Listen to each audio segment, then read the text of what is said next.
I'd like to talk a lot about having a psychotic break. I've had three, four, five different cases of psychosis over the last since 2017, so 9 years, and like 10, 11 combined hospitalizations for various different health problems and stuff like that.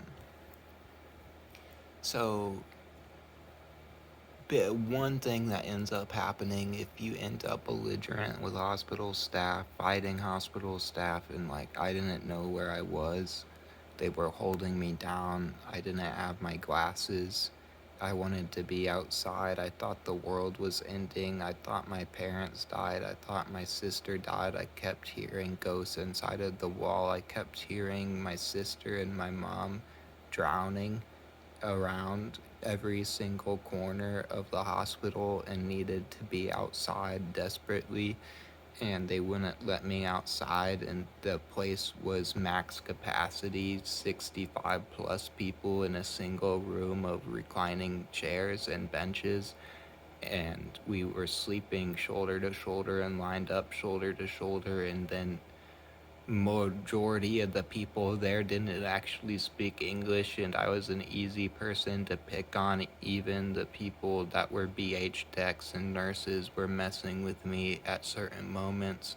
There wasn't even usable bathrooms. They were covered in shit and piss, and we would be washing off in the sink, calling it a bird bath, and the air conditioning vents broke. I was 22 years old and put in with all ages, so there was a lot of people above age 60 that had a lot worse cases of mental health. Uh, the only thing good about this place was like 1 hour outside a day with a good basketball hoop and garden. This was when I eventually got moved to an actual hospital and not the recovery innovations place where we were lined shoulder to shoulder for body count. And then at this place, I actually had a bathroom. Then, but there was still bird baths there too, because sometimes the bathroom would still be covered in piss there, and it really was upsetting. For like 3 days straight, the bathrooms shut down. But, and having to wash off in the sink, and not being allowed to go outside when you want, um, getting cut off from everything, and experiencing this manic psychosis, losing language, not recognizing my parents when they came to the hospital for the first time. I thought they weren't my actual parents, and I forgot how to read and write and speak. I spent one time, a whole bunch of times, staring at the ground, just crying with headphones in. And then, anyway, now I don't experience schizophrenia, bipolar, any issues with mood, but I experience signaling problems where I'm experiencing things in my body and I don't really know what's happening, and could get a panic attack and overwhelmed anxiety from stress, and especially any work and anything that I have to do. It's a lot of work to um, let's say creative projects, okay? Yeah, art and music. When I'm on Instagram scrolling and listening to songs on SoundCloud and Spotify and watching YouTube music videos all day, that's coping and I enjoy it. But when I do it myself and I'm trying really hard to come up with poems, do stories, do screenplays, do music, it gets overwhelming. I would seriously rather put my head into a cement mixer. But anyway, psychosis is like, um, um, there's no words in the human language to really describe what's happened to me, and I give up on it because then it quickly becomes, well, okay, you actually really were crazy in that moment. You weren't thinking realistically, obviously, because of your actions on the outside. But it wasn't always like that. Sometimes it would be obsessively self-grooming. So like a lot of manic episodes, I cut off all my hair, for example. That's very common. But like, yeah, I would also have my hair as long as it is now, or even longer, past my shoulders more, and a full beard. And just what I would do, because they don't let you do, they took away the TV, no sweet drinks, they took away the lemonade and the juice, and then um, you're only allowed 2 teas and 2 coffees a day. Then there are snacks, good snacks, but like if you're longer, if you're there longer than 4 days or 1 week, sometimes my stays would be 3 to 5 weeks long. It gets brutal. Except I had 2 nice days. One good stay was Destiny Springs in Arizona. The second good stay is Copper Springs, Arizona. Third good stay, Flagstaff Medical. Flagstaff Medical. So these places were like basically staying in a 5-star resort, not even lying. Especially when you get put in your own room that has your own bathroom, and you get a bed that has a heated mattress, and you're reclining. Maybe if you really this is rare, but sometimes you'll even get a TV. Well, in the hospital, you'll always have a TV. In the psych ward, you might not get a TV, which is okay. Now, they have to let you have your phone now, because they've had some issues with people being attached to their phone for emotional support reasons. They might have a photo on their phone and other stuff on their phone, like letters and messages that they go to for a coping mechanism, and music's on their phone, videos.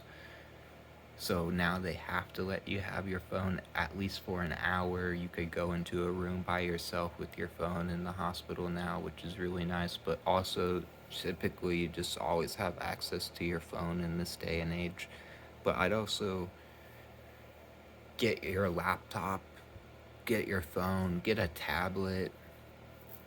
You want to catch up on rest and do like, you get back into um,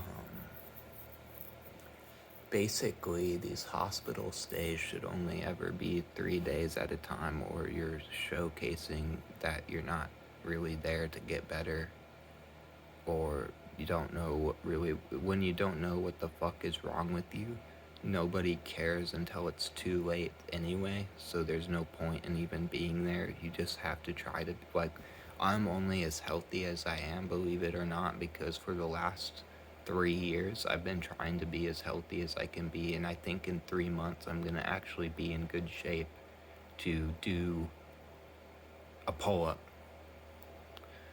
Um, I've been okay. Pull up has been impossibly hard for me to do. I'm getting closer every day, and I'm getting further away every day from 2017 and my psychosis by exercising, gardening, picking up cans for money, and coping with music. Creating is everything. I think it's the closest you can get to the happiest you can be, is like really making a beautiful some making something beautiful is the happiest you're ever gonna be. What, no wonder one part aspect of your health is actually intimate and sexual. And like, how many of my issues with psychosis hasn't been that I'm schizophrenic, but actually that I'm hyper aware and get upset by things like there's things in my psychosis that have to deal with the dating app where I start making all these dating apps and trying desperately to match somebody, and then I match somebody that's not somebody that's a perfect match, and I'll spiral into psychosis from them because I keep leaving them voicemails and talking to myself in the voicemail, and then eventually they are not actually reading my messages, and then they'll block me or remove me as a match. And that's actually sent me into psychosis a few times, but not right away. It will be like one girl blocks me, and I'm like, okay, dodged a bullet with that one, because that wasn't gonna work out. Some chubby emo girl that was trying to get me to listen to a band that I didn't like. Then I matched somebody else, and then it's like this person was like outdoors, took cold showers every day, had a lot of cats, and like she just disappeared before I could ever even talk to her on the phone a single time. But we left lots of messages and videos all the time and read a lot together. And then, like, there's a few other people that have offered to come directly to me and even help me out. Uh, Chubby veterinarian, a girl in school studying to be a veterinarian, and she was telling me, let me know from the dispensary what you'd like me to get for you and come over. And I was looking around at my dilapidated condo. My sink didn't work. My uh, uh, heat didn't work, and it was the winter time. And she also worked at Starbucks. And um, like, I'm just saying, the online dating apps, there was this transition online where at first it was forums and more online, and it transferred to becoming social media with Facebook, Instagram, YouTube's now more social media than it is a website. And it's now that things are social media, it's very easy to, like, I am right now part in psychosis where I'm attached to creating videos on my phone and taking pictures on my phone. And then if, say, I have to write something down, well, I'm going to put it down on my phone, write it down in a notes app. So it's like created a psychosis where if I feel like I have to do anything, well, I'm going to use my phone to do that, but I might not always have access to my phone. So then what do when what you're needing to do, you need your phone and you believe that? Life's a movie. You don't need to press record. And psychosis is like getting caught in these loops of the online, or psychosis is pretty much just like listening to the same three songs on repeat and not being able to turn it off, and the songs don't really match each other, and then you're having conversations with 5 different people around you, and some of them don't exist, and there's no way to know which ones exist or not. And then it's just imagine that. So I'm gonna have my espresso milkshake now, and we're hopefully gonna run to the swap meet